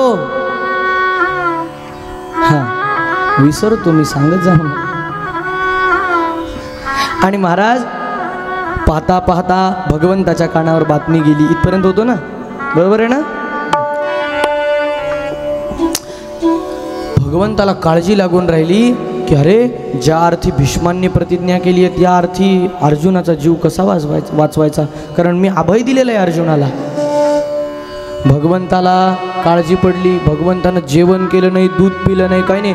फक्त रात्र झाली, एर झाऱ्या मारतायत. काय करू, कसं करू, काय करू, कसं करू.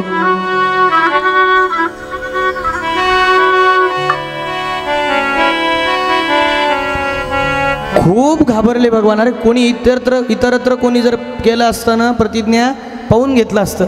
पण भीष्म म्हणजे काय आहे, काय करायला पाहिजे? तगमग व्हायला लागली भगवंताची. भगवंताला झोप नाही. रात्रीचा दुसरा प्रहर संपत आलाय तरी. आणि भगवंताच्या मनात विचार आला, श्रोत्यांनो, अरे मी एवढा हे ऐकून घाबरलोय, तर ज्याला मारायची प्रतिज्ञा घेतलीये तो कोण?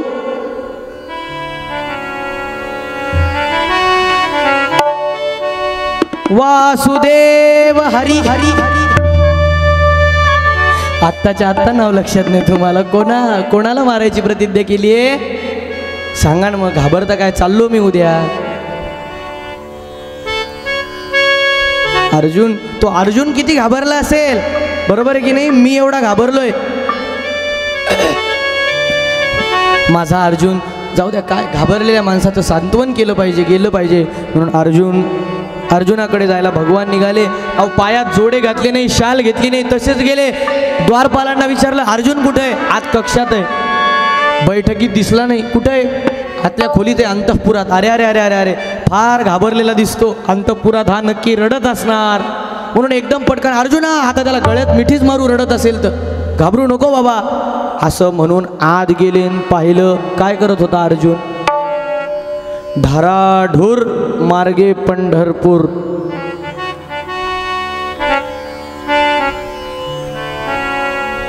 निवांत झोपला होता बा. अरे अरे अरे अरे अरे, याच्यासाठी मी जेवलो नाही, फळं खाल्ले नाही, दूध पिलं नाही, एर झऱ्या मारून माझे पाय दुखायला लागले, आणि हा पठ्ठ्या मस्त झोपलाय. ए अर्जुना उठ. म्हणजे झोपलेल्यांनी झोपा, मी अर्जुनाला उठवतो. उठ. डोळे चोळत काय झालं अर्जुना? अरे झोपलास का तू? काय झालं कृष्णा? अरे रात्री बेरात्री असं कशाला कोणाला येऊन त्रास देतो? अरे तुला भीष्मांनी मारायची प्रतिज्ञा केलेली आहे, तुझ्या काळजीत मी जेवण केलं नाही, दूध पिलं नाही, फळं खाल्ले नाही, एर झऱ्या मारतो, मला झोप लागना. अरे तुझ्या काळजीनं मला झोप लागना, तू मस्त झोपतो. अरे देवा, मग मी काय करू? अरे बाबा, तू काहीतरी नियोजन करायला पाहिजे. तुझ्या काळजीनं मला झोप लागना. देवा शांत हो. तुझ्या प्रश्नात तुझं उत्तर आहे. काय सांगू नको? नको म्हणलं कोणतरी, नाही सांगत, जाऊ द्या, चला पुढं, मला नाही ऐकू आलं. अरे कृष्णा, तुझ्या प्रश्नात उत्तर आहे. अरे काय माझ्या प्रश्नात उत्तर आहे? तुझ्या काळजीनं मला झोप लागेना, मी जेवलो नाही. अरे कृष्णा, तेच म्हणतोय मी, अनंत कोटी ब्रह्मांडाचा नायक माझी काळजी करत जागा बसलेला असताना मी स्वतःची वेगळी काळजी कशासाठी करू?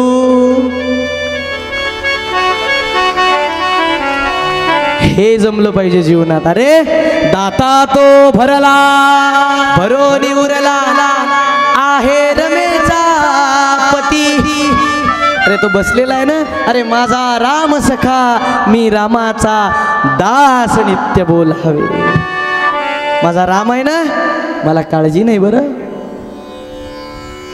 कधीतरी हे जमवा आयुष्यामध्ये. नुसते भागवत ऐकू नका. भागवताची प्रत्येक कथा काही ना काहीतरी शिकवते माणसाला. मी आपल्याला पहिल्याच दिवशी सांगितलं होतं की खरं तर 100 भागवत ऐकले, 80 भागवत ऐकले, 50 भागवत ऐकले, ही आत्मचिंतन करण्याची गोष्ट आहे का अभिमानानं जगाला सांगायची गोष्ट आहे? मामा समोर आहेत. परीक्षित महाराजांनी किती भागवत ऐकले? 1. आमचा टांगा आडलाय कुठे? कितवं भागवत आहे बरं? प्रत्येकाला जर विचारलं तर कसे अंक निघतील सगळ्यांचे. महाराज मथुरेत 10 वेळेस ऐकलं, असे भरपूर, वृंदावनात 5 वेळेस ऐकलं, इकडं 10 वेळेस ऐकलं. महाराज मग प्रकाश का पडला नाही? त्याचं कारण आहे भागवत आमच्या हृदयाला जाऊन भिडलंच नाही. भागवत भगवंतावर प्रेम करायला शिकवतो. भागवत म्हणजे निव्वळ आनंद आहे, निव्वळ आनंद आहे.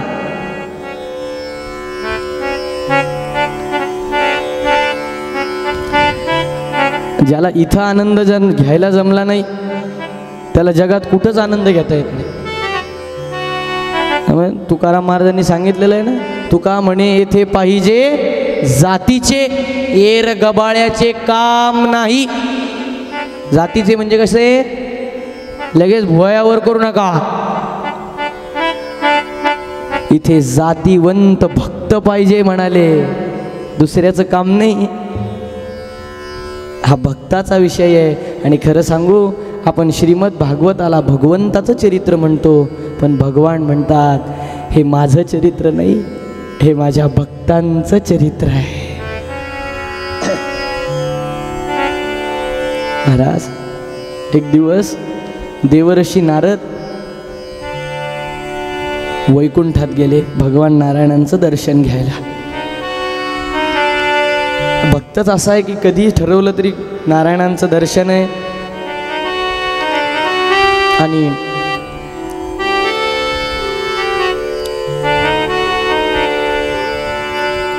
वैकुंठाची एक एक दारं उघडल्या गेली. नारद आले. या नारदा या बरं. भरपूर दिवसात चक्कर नाही असं लक्ष्मी मातेनं नारदांना विचारलं. प्रभू नाही, प्रभू दिसत नाहीत, भगवान नाहीत वैकुंठात. आहेत, पूजा करतायत.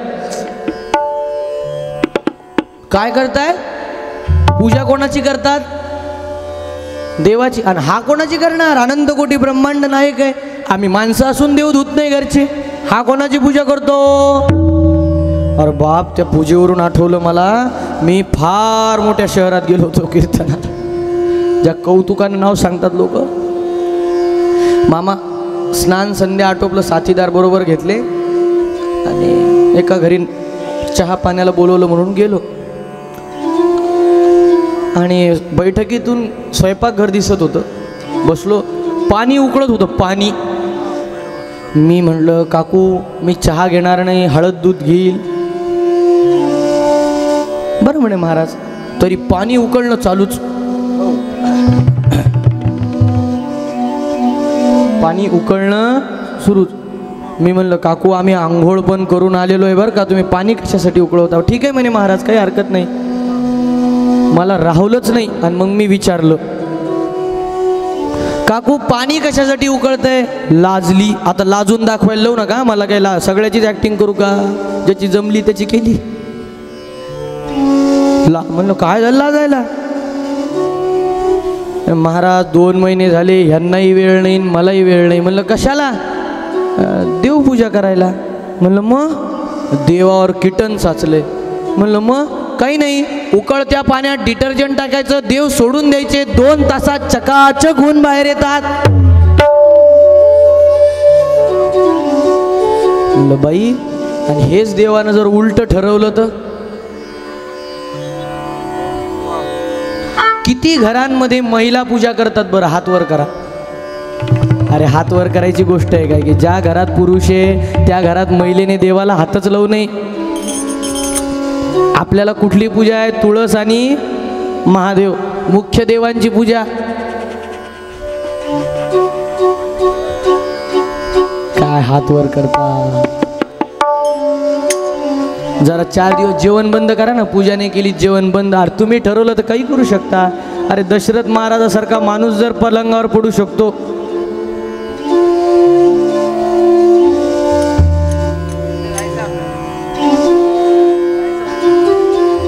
महाराज अहो जरा आपल्या संतांचा अभ्यास करा. तुकाराम महाराजांची पूजा पद्धती बघा काय आहे. यथा देहे तथा देवे. जे देहाला लागतं ना ते देवाला द्यावं हा न्याय आहे. प्रामाणिकपणे सांगा, आपल्या घरचे देव पुसायचे कपडे ते ओले करून ते पिळले आणि त्याचं पाणी तुम्हाला प्या म्हणले तर किती जण पितील? आठवा जरा आपले आपले कपडे आठवा देव पुसायचे. काही लोक तर कपडे नाही सापडले सत्यनारायणाला की जीन्सच्या पॅन्टलाच गोपाल कृष्ण. हा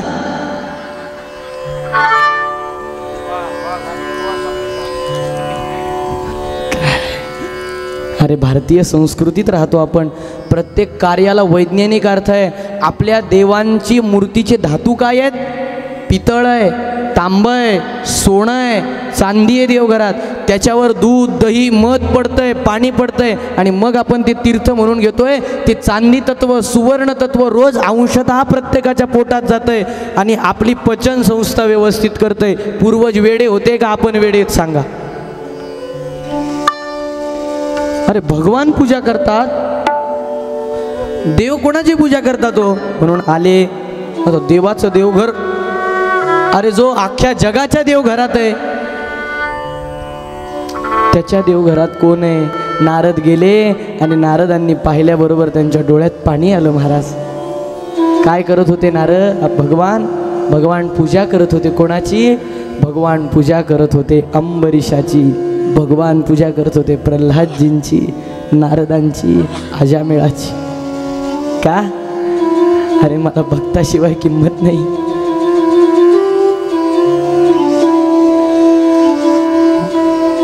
फार उदार आहे आपला देव, फार उदार आहे. फार देवाला घाबरून परमार्थ नका करू. भागवत हे आम्हाला प्रकर्षाने शिकवतं. आपला 90% परमार्थ भीतीने चाललेला. अरे तो दिनाचा, दयाळू, मनाचा, मवाळू, स्नेहाळू, कृपाळू, जगी दास पाळू आहे तो देव. उदार उदार देता न मने सान थोर. अरे देव चांगला चांगला तुका लागे चरणाला. उगच लिहिलंय का तुकाराम महाराजांनी? देवावर प्रेम करायला शिका. गोपिका आणि कृष्ण हा आपल्या संस्कृतीतला टिंगल उडवण्याचा विषय होऊ देऊ नका. तो अंतःकरणातली भक्ती जागृत करण्याचा विषय. कोणी जर आपल्या देवाबद्दल अपशब्द बोलत असेल ना तर आपण ज्ञान मार्गाने त्याला समजून सांगण्यासाठी आमच्या प्रत्येकाच्या घरामध्ये भागवत नावाचा ग्रंथ असलाच पाहिजे. महाराज 2 शोभेच्या वस्तू कमी असल्या तर चालतील, पण रामायण आणि आमचं श्रीमद भागवत घरात नाही. अशा घरात पाणी पिऊ नका, पाणी पिऊ नका. 5 वेळेला त्या आनंद कोटी ब्रह्मांड नायकाचं भजन करूया आणि पुढच्या कथेकडे जाऊया. ओम नमो भगवते वासुदेवाय.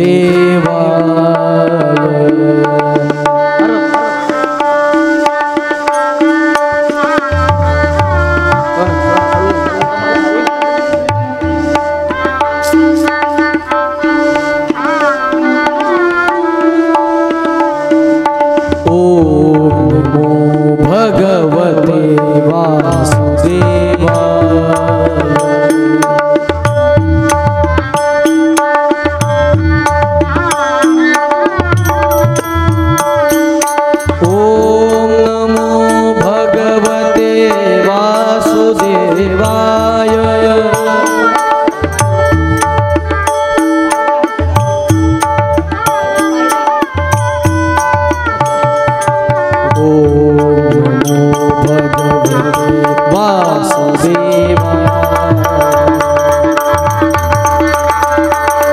गोपाल कृष्ण भगवान की.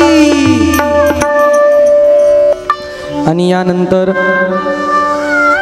इक्ष्वाकुळातला सुकन्येचं चरित्र आणि चवन ऋषीं यांचा पुत्र उत्तान बरही यांच्यापासून अनर्थ नावाचा पुत्र झालेला. यांना अनर्थ नावाच्या राजाच्या पोटी रेवत नावाचा राजा आला होता. द्वारकेमध्ये भगवान गोपालकृष्ण आणि बलराम दादा आहेत. यांचा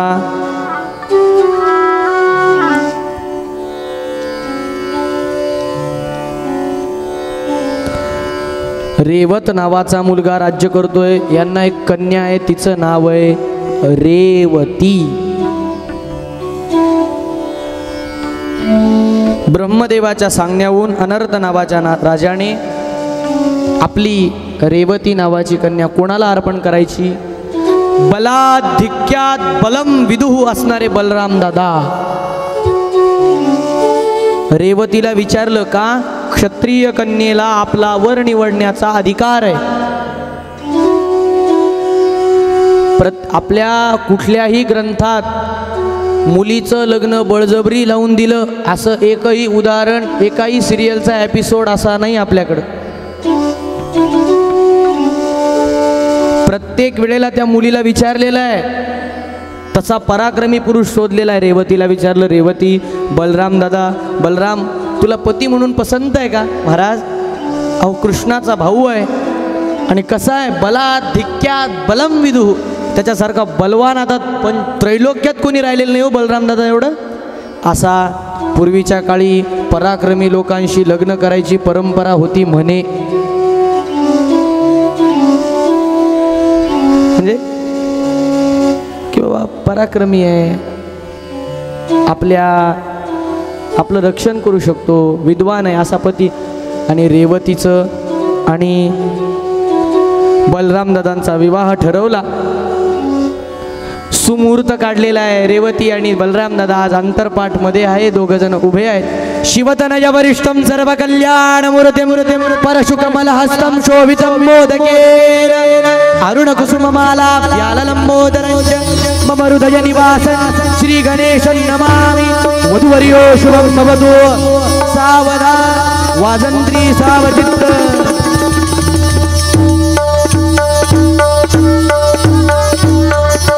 भागवतातल्या लग्नात टाळ्या वाजवा लागतात बघ. बलराम दादा आणि रेवतीचा विवाह झाला.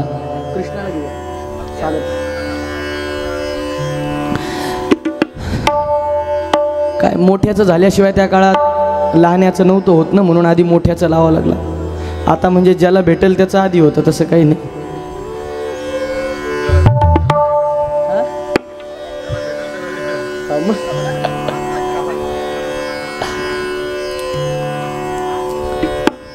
आणि मग परीक्षित राजाने प्रश्न विचारलाय, महाराज आता लग्नाचा विषय निघालाच आहे. भगवान भीष्मक सुताम रुक्मिणीं रुचिराननाम राक्षसेन विधानेन उपयेम इति श्रुतम. मी असं ऐकलंय की भगवान गोपाल कृष्णाने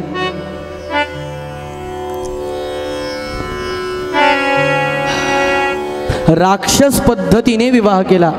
लग्नांचे अनेक प्रकार आहेत बरं का. राक्षस विधानाचा, ब्रह्मविधानाचा, क्षात्र राक्षसी पद्धतीचा विवाह म्हणजे काय? ज्या विवाहात आई वडिलाचं काम नसतं, सह्या केलं की काम झालं, तो राक्षसी विवाह. देवानं असं का केलं? एका नगरीत जाऊन एका राजाची कन्या उचलून आणणं हे नीतीला धरून आहे. राजा तू आजपर्यंत कथा ऐकली नाही म्हणून तुझ्या डोक्यात हा भ्रम असू शकतो. तुला सांगतो बरं, असं नाही झालेलं. राजासीत भीष्मको नाम विदर्भाधिपतिर्महा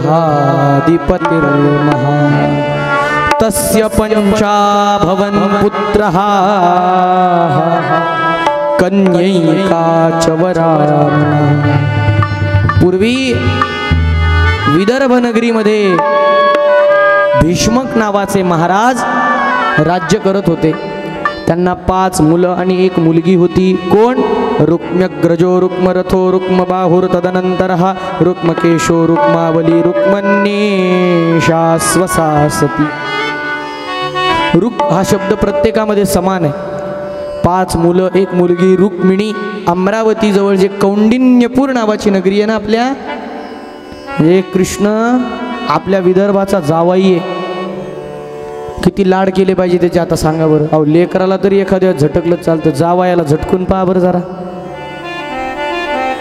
तुम्ही लोकांनी तर किती डोक्यावर घ्यायला पाहिजे कृष्णाला, तुमचा जावाई आहे तो। आणि भीष्मक महाराजांची कन्या होती रुक्मिणी, मोठा पुत्र आहे रुक्मी नावाचा। या रुक्मीनं काय केलं होतं, आपली कन्या अहो रुक्मिणी काय तिच्या सौंदर्याचं वर्णन, ती आई आहे आपली, आपल्या आईच्या सौंदर्याचं वर्णन करू नये। अहो जी साक्षात या देवी सर्वभूतेषु लक्ष्मी रूपेण संस्थिता नमस्तस्यै नमस्तस्यै नमस्तस्यै नमो नमः। जी साक्षात लक्ष्मी आहे तिचं सौंदर्याचं वर्णन करत बसावं का? त्रैलोक्य सुंदरी असणारी रुक्मिणी, या रुक्मीने काय केलं, रुक्मीची संगत चांगली नव्हती। उगाच आपल्या राक्षसांबरोबर फिरायचं, नाटकं करायला मिळतात म्हणून परस्पर वडिलाच्या परस्पर आपल्या बहिणीचा हात एका राक्षसाच्या हातात देऊन टाकला। आणि वडिलांना सांगितलं मी माझ्या आपल्या रुक्मिणीचं लग्न ठरवलंय। बाप म्हणतो अरे मी जिवंत आहे, विचार मला, मी घरात आहे। कोण आहे नवरदेव, कोण आहे? पराक्रमी आहे। अहो काय बलाढ्य सांगू तुम्हाला, कोण होता माहिती तुम्हाला? शिशुपाल। अरे अरे अरे अरे अरे अरे, अशा नावाचा माणूस, त्याचं नाव धडाचं नाही, तो माणूस काय धडाचा असणार? शिशु कोणाला म्हणतात? ज्याला या 2 गोष्टी कुठे कराव्या हे कळत नाही त्याला।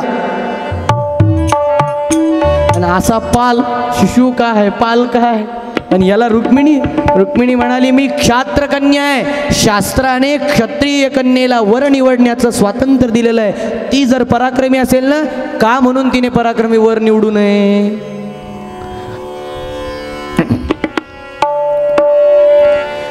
आणि हिच्या कानावरती गुणगान आलेलं होतं। कोणाचं? गोपाल कृष्ण भगवान। इतक्या लीलांचं गायन केलं जायचं महाराज। त्या काळात भगवंताचे अनेक भक्त फिरायचे गात गात गात गात। हिनं नुसतं श्रवण केलं होतं, श्रवण भक्तीचा परिणाम बघा। भगवंताचे गुणगान संकीर्तन केले आणि न पाहता आपलं हृदय भगवंताला अर्पण करून टाकलं। अरे बस, तो मज भावा, तो मज भावा, हा कृष्णच माझा पती होईल, अन्यथा मी विवाह करणार नाही। पण प्रसंग असा झाला, भेट कधीतरी होईल अशा विचारात असतानाच हा शिशुपालमध्ये आला। काहीतरी केलं पाहिजे, मी कृष्णांना वरलय मनोमन, ही बातमी त्यांच्यापर्यंत कशी पोहोचेल? व्हॉट्सॲप, फोन, व्हिडिओ कॉल, कोणता? Instagram, Twitter. काय होतं त्या काळात? आणि जगाच्या पाठीवरचं काका पहिलं प्रेमपत्र अस्तित्वात आलं। विचार करा, व्यासांसारखा तपस्वी ज्या पत्राला भागवतात स्थान देतो, ते पत्र वासनाधीन असेल का? वासनेच्या भरात लिहिलेलं असेल का? काय पत्र आहे, सुंदर पत्र लिहिलं। बरं अक्षर, अक्षर इतकं सुंदर होतं महाराज रुक्मिणीचं। नाही तर आता डॉक्टरला मेडिकलवाल्याशीच लग्न करावं लागेल पत्र लिहायची जर वेळ आली तर. काय अक्षर झाले. स्वाच्या अक्षरामध्ये भुजपत्रावरती पत्र लिहिलं. काय लिहिलं? श्रुत्वा गुणान भुवन सुंदर शृण्वतान्ते निरभिष्य कर्ण विवरैर हरतोंगतापं रूपं दृशां दृशिमतामखिलार्थलाभं त्वय्यच्युता विशति चित्रमपद्रमते. पहिल्या शब्दात सांगितलं श्रुत्वा गुणान. देवा मी तुझे गुण ऐकून तुझ्यावर भाळलेली आहे. भाळायचंच असेल ना एखाद्यावर तर त्याचे गुण ऐकून गुण पाहून भाळावं. कारण रूप कसं आहे परिवर्तनशील असतं. रूप आज आहे ते 10 वर्षानं नाही राहणार. पण गुण मला नवल वाटतं रुक्मिणीचं. काहीच विचारलं नाही. देवा तुझा एखादा फ्लॅट पुण्यात आहे का? द्वारकेत शेती आहे का? आता फ्लॅट पुण्यात आणि शेती गावाकडं, मग शेती सांभाळायची कोणी? तू तरी राह मग गावाकडं, मी पुण्यात नोकरी करतो. व्यथा आहे महाराज, काय सांगू, बोलू देत जा मला. काही पाहिलं नाही. अरे लौकिकता पाहून आपल्या जन्माचा जोडीदार निवडायचा असतो का? आपल्याकडे आपण एवढ्या उदात्त विचाराची मंडळी आहोत. अरे इतर संस्कृतींमध्ये एक जन्मही पूर्ण पती पत्नी एकमेकांना साथ देत नाहीत. आपल्याकडे 7 जन्माची व्यवस्था आहे. एवढे उदात्त भारतीय वैदिक सनातन हिंदू धर्माशिवाय दुसरे लोकच नाहीत महाराज. पती कसा निवडला पाहिजे? जो आपलं रक्षण करायला सगळ्या बाजूंनी समर्थ आहे, जो गुणवान आहे, ज्याच्यामुळे आपली आणि आपल्या आईवडिलांची मान कधी खाली होणार नाही ना, असा पती निवडला पाहिजे. महाराज नुसते तुमचे गुण ऐकून भाळली आहे तुमच्यावर. माझं मन मी तुम्हाला देऊन टाकलेलं आहे. रूपम दृशाम, रूप जेव्हा दिसेल तेव्हा दिसेल. मी आज तुम्हाला वरलंय. महाराज माझा विवाह माझ्या मनाविरुद्ध शिशुपालाशी ठरवला आहे. पहिले 3-4 कडवे गोड बोलली रुक्मिणी माता आमची, आणि मग पट्टाच चालू केला. महाराज मी लग्न करील तर तुमच्याशी करील, नाही तर माझं जीवन संपवायलाही मागे पुढे पाहणार नाही. मी क्षत्रिय कन्या आहे. मी पराक्रमी आहे का म्हणून मी पराक्रम शून्य माणसाच्या गळ्यात हार घालावा?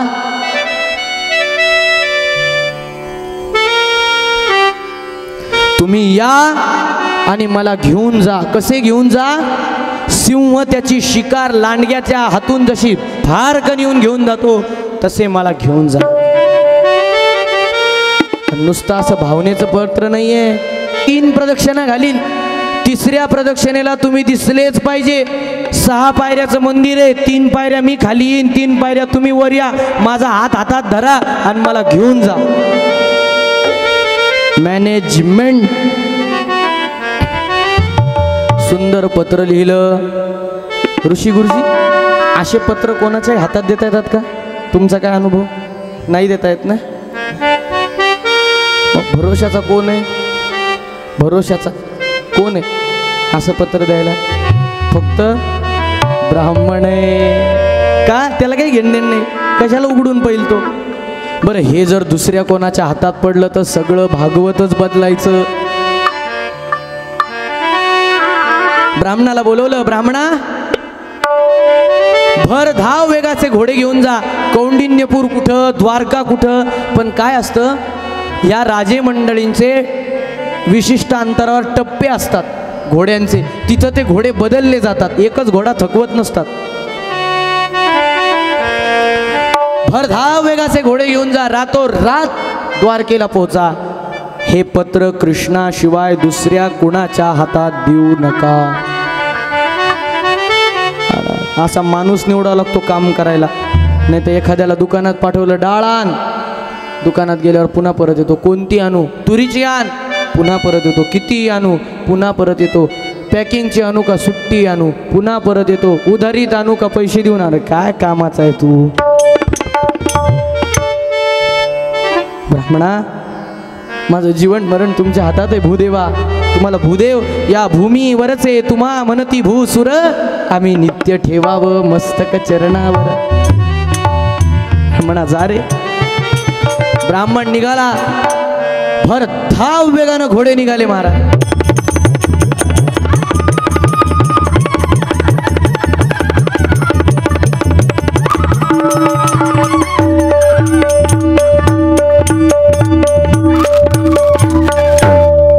पोचला द्वारकेत. आता एवढा जोरात गेल्यावर पोचेलच ना, 6 वाजत आले, पोचायलाच पाहिजे आता. संध्याकाळ झाली होती. बलरामदादा आणि रेवती माता त्यांच्या कक्षात गेल्या होत्या. भगवान आपल्या कक्षात गेले होते. द्वारपालांनी अडवलं, ब्राह्मण महोदय तुम्हाला काय दान वगैरे पाहिजे असेल सगळं बाजूला ब्राह्मणांची व्यवस्था निवासाची केलेली आहे, तिथं जा. हे बघा दान नको, काही नको, काही नको, हे पत्र कृष्णाला द्यायचं आहे. आम्ही देतो, द्या. नाही देणार. ज्यांनी दिलंय त्यांनी सांगितलंय दुसऱ्याच्या हातात द्यायचं नाही. मी कृष्णाला भेटल्याशिवाय नाही जाणार. द्वारपाल आत जातात. देवा असा असा कौंडिन्य पुरावून ब्राह्मण आलाय, आपलीच भेट घ्यायची म्हणतो. बर पाठवा. भगवान दूध पित होते. दुसराही प्याला बोलवला दुधाचा. त्या ब्राह्मणाला सुंदर दूध दिलं, फळं दिली. कुठून आला? कौंडिन्य पुरावून आलो. काय झालं? आमची राजकुमारी राजकन्या. कोण? अरे सांगा ना. हां घाबरू नका ना. रुक्मिणी, तिनं हे पत्र दिलं आणि महाराज पत्र दिलंय म्हणून सांगितल्याबरोबर पत्र वाचलं आणि तिसरं कडवं वाचल्याबरोबर भगवान म्हणतात लगेच निघावं लागणार आहे. पण बलरामदादाला कसं सांगू? का?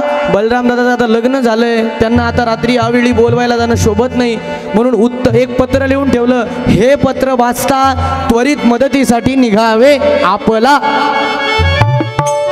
कृष्ण. पूर्वीच्या काळी लोकांना पत्र लिहिता येत होती.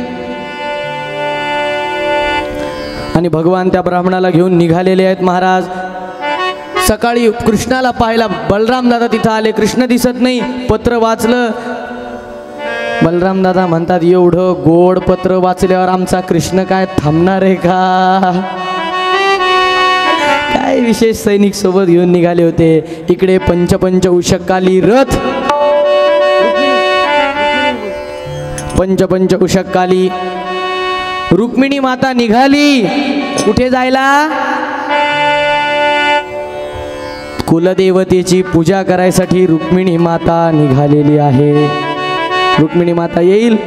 कृष्ण परमात्मा पोहोचलेला आहे आणि कृष्ण परमात्म्याने सांगितलं द्वारके मी काही कौंडिन्यपुरात येत नाही का? तिथं कोण आलेलं आहे लग्नाला? शिशुपालाच्या. जरासंध, शिशुपाल सगळे राक्षस आहेत. आत आलो तर वेगळीच मारामारी लागायची.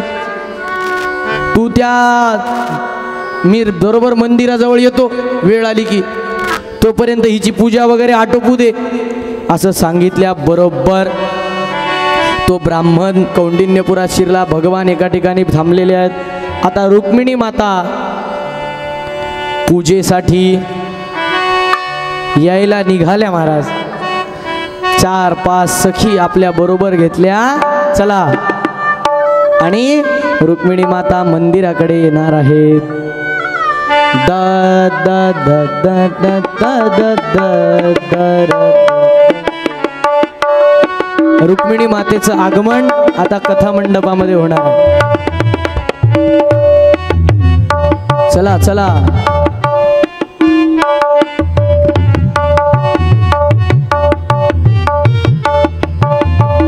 अरे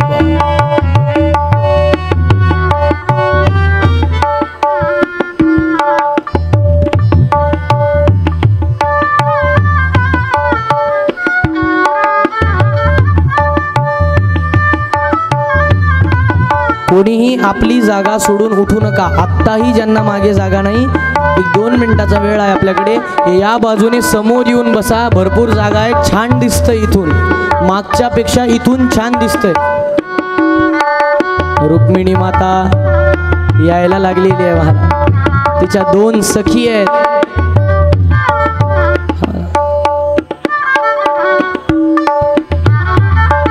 रुक्मिणी माता की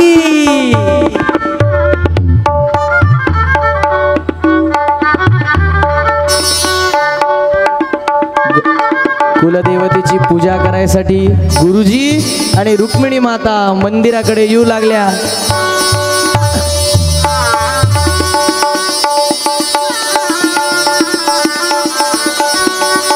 एक जण या समोर. गुरुजी पूजेचं ताट घेऊन जाय पटकन. चला वर या, वर या. रुक्मिणी माता मंदिरामध्ये आल्या. पाठोपाठ गुरुजी आलेले आहेत. तिकडून तो ब्राह्मण येताना दिसला आणि ब्राह्मण पाहतोय की मला कधी द्रौपदीला खून करता येईल. इथं राक्षस बसलेले आहेत, मी कशी खून करू म्हणून इकडं तिकडं पाहायला लागला. बेचैन व्हायला लागला. काय करू. इकडे आमच्या रुक्मिणी मातेला सुंदर पूजा सांगतायत. बाई हळद वाहाय, कुंकू वाहाय. ब्राह्मणाची खाली घालमेल चालू. कसं सांगू हिला, कसं सांगू. ब्राह्मण पलीकडे जातो, पुन्हा इकडे येतो, पलीकडे जातो, पुन्हा चक्रा मारतो. कसं सांगू. हा शिशुपाल माझ्याकडे पाहतोय, सगळे माझ्याकडे पाहत. बाई फूल वाय आणि नमस्कार कर. या देवी सर्वभूतेषु मातृरूपेण संस्थिता. नमस्तस्यै नमस्तस्यै नमस्तस्यै नमो नमः. जगदंबा माता की. आणि महाराज रुक्मिणी प्रदक्षिणा घाल. प्रदक्षिणा घालायला सांगितली. प्रदक्षिणा घालताना तो ब्राह्मण समोर दिसला. रुक्मिणी कल्याणमस्तु. काळजी करू नको, भगवान आलेले आहेत. भगवान येताना दिसले. हो थांबा. भगवंतानं बरोबर वेळ साधली महाराज. कुठलाही राक्षस आपल्याकडे पाहत नाही हे पाहिलं. झपाट्याने पावलं टाकत आलेले आहेत. रुक्मिणी मातेने भगवंताला पाहिलं. बरोबर मंदिर सोडलं. 3 पायऱ्या रुक्मिणी उतरली. रुक्मिणीचा हात हातात घेतला आणि सगळ्या राक्षसांच्या मधून गोपाल कृष्ण भगवान की. कृष्ण कन्हैया